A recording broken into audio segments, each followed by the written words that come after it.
प्रभु करई पुर अपराध लगे कमुदर जनक सुता रघुनाथ दीजे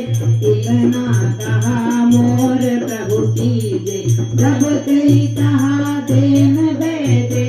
चरण प्रहार किए सटते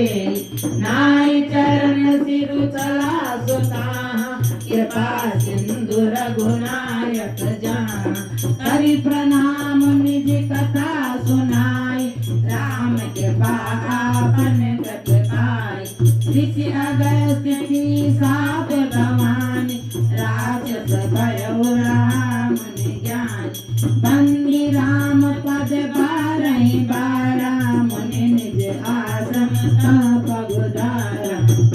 नारद जल जड़ गए तीन बिन बीत बोले राम सको तब